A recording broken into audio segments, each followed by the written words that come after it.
alam po ninyo, isa ho sa mga pinag-uusapan itong 4-day work week.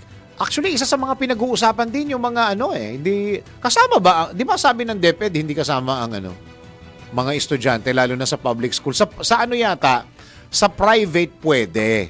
Oo, dahil nasa linya po natin ngayon para mas maintindihan po natin. Kakayanin pa ba yung mag-o-online ng mga kabataan na ito? Dahil dito sa mga pagtaas ng presyo ng gasolina, yung mga pamasahe ng mga teacher o kaya yung mga estudyante, kakayanin pa ba? Lalo ngayon, nagtataasan ng mga presyo ng gasolina, sigurado yan.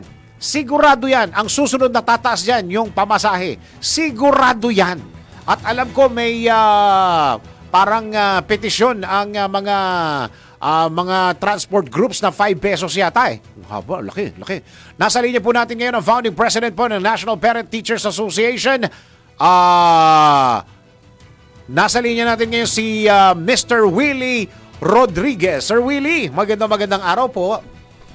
Isa pong napakamagandang umaga, Sir Dennis, no? At salamat po sa muling pag-imbita po. Salamat po. Okay. Good morning. Ito ho munang pag-usapan muna natin yung mga teacher muna. Bago natin puntahan yung kakayahan pa ng mga estudyante. Palagay po ninyo bilang pong representative po ng mga magulang, sabagay, National Parent Teachers Association. Paano nyo po tinatanggap ito? Napag-usapan nyo na ho ba ito sa inyong grupo? Yung 4-day work week para sa mga teacher muna? Actually, sa ngayon, wala pa kami masyadong pag-uusap dyan. At kahapon po, nandun kami sa DILG at inaayos namin kung ano gawin ng PTA. Ang sa ngayon po, ang National PTA, we fully support kung ano po yung dapat gawin ng DepEd, ng ating Pangulo, ng ating gobyerno. Para nga po tayo, kasi nga apektado tayo ng mga pag-aaral. Kung titingnan po natin na sa ibang sektor, kung papapasukin po natin ng mga teacher, dapat din po, nakasama din po sila sa sinasabing 4-day work, 4-day work week. On-site. Opo. And then Friday, no. So okay naman po 'yon at ang po talaga dito ay napaka kumbaga and then ultimo lahat ng ating mga magulang, teacher, estudyante ay talaga pong maapektuhan. Yung regarding po kasi nagawa naman na natin ito, Sir Willie, before, di ba? Itong dating COVID time natin, nag-online yung lalong-lalo na yung mga estudyante. Yes po, no. Kaya nga, kumbaga, at least hindi na po ito bago, no. Nga na po lahat talaga po dito. Ngayon po, okay naman po ang ating mga internet, ang ating mga gadget na sobra-sobrang oras ang gamit sa project. Ang problema niyan, yung mga magulang, no, na hindi nila alam kung asan yung kanilang kung sino may iiwan sa kanilang mga anak. Usually, ang ating mga karamihang mga magulang, inaasa sa ating mga teacher at eskwelahan yung kanilang mga anak. Meron ho akong binabasa kanina na isang article, Sir Willie, regarding ho dito sa pagpapabalik sa mga kabataan sa online, bilang isa ho daw sa naging epekto nung ginawa po natin nung COVID, nag-online, since ang iba naman daw po ay hindi ganun kaganda ang internet at yung iba'y sa telepono lang talaga nag-aaral at yung iba'y walang laptop. Ang suma total daw po nito yung pagkahina ng ating mga estudyante sa reading comprehension. Parang isa daw po yun ang isa sa mga negative effects ng pagiging online ng mga bata nagkulang. Kumbaga, bakit na naman daw po natin gagawin ulit? Yun na nga ho yung epekto. Your comment, Sir Willie. Actually, yun talaga pong napakalaking problema natin dito sa ating online, Napakalaki ng epekto sa ating mga bata, sa mga magulang, lalo na po sa ating pag-aaral, sa ating maski po sa ibang bansa, yan po ang findings, at nakita niya naman po natin yung naging epekto, sa tawag dito sa study ng EDCO, may talaga pong bumaba ang ating literacy, no? Opo. So, yun po ang po dito. Sa ngayon po, hindi po maiiwasan, kung ang sinabi ng gobyerno at ang ating po dito is siguro, dapat tiyakin na hindi maapektuhan ang serbisyo ng mga magulang sa mga estudyante ng DepEd. Siguro kailangan ng updating, Sir Willie, no? Baka yung ano natin, yung style natin o yung proseso natin na ginawa before noong COVID ay pwedeng i-rehash o i-update o baguhin, Sir Willie. Yes po, yes po. Sa ngayon po, yan po yung aming priority kasi nga po meron na po rin tayong tinuturo mga AI sa ating mga kasama, sa ating mga magulang. And priority po namin is to educate parents on the importance of education, no? Lalo na sa paggamit ng tamang online. Ano? Kasi nga po, nakita po natin nung nakaraang COVID, karamihan po ng ating mga magulang hindi po well-versed paggamit ng internet at work from home. Ang talaga po magiging problema po natin dito yung pagka-hook ng mga bata. Ano? Karamihan naman po nakikita natin na kapag sa computer lang, hindi naman po talaga nakakapag-concentrate, lalo na sa cellphone. Mas marami po yung oras sa games kaysa po sa kanilang pagtutok sa kanilang pag-aaral. Tama po yung punto ninyo, Sir Willie, kasi kakailanganin talaga ng tulong yung mga kabataan, yung mga estudyante natin na manggagaling sa mga magulang, Sir Willie.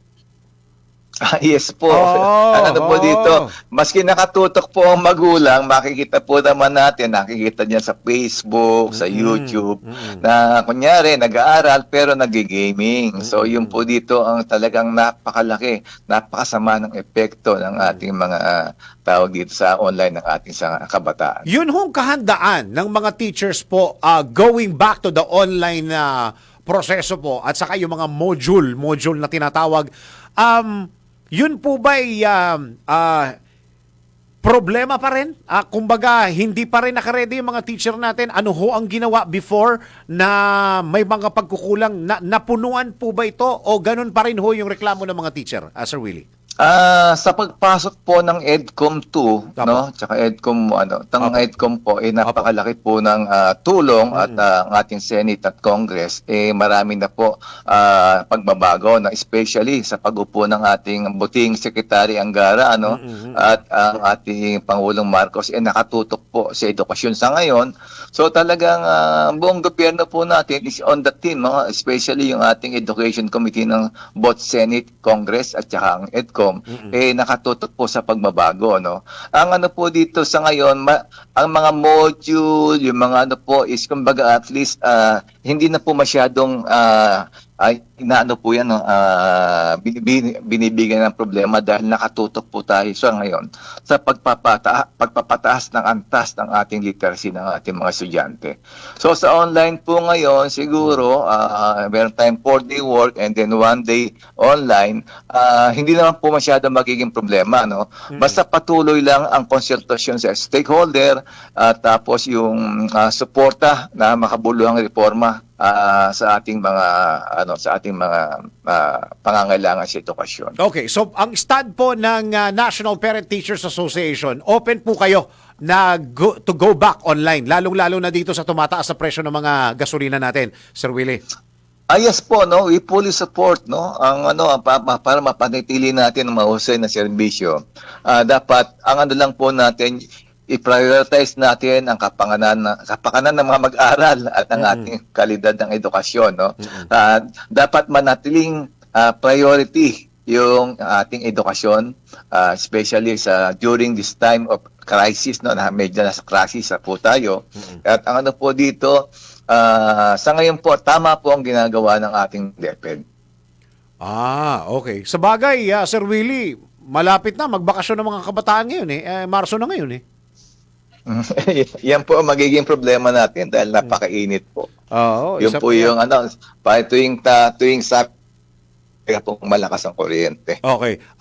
Iwan na po natin yung subject. Ihabol ko lang po itong issue na ito na nasa aking harapan ngayon. Napag-usapan na ho ba sa PTA National, ito hong mass promotion, Sir Willie? Ano ho yung pinakahuling comment dito ng PTA, National PTA? Nasa study pa rin po yan, especially sa EDCOM po, last hearing po, sa literacy, Yes, Tuesday sa Senate.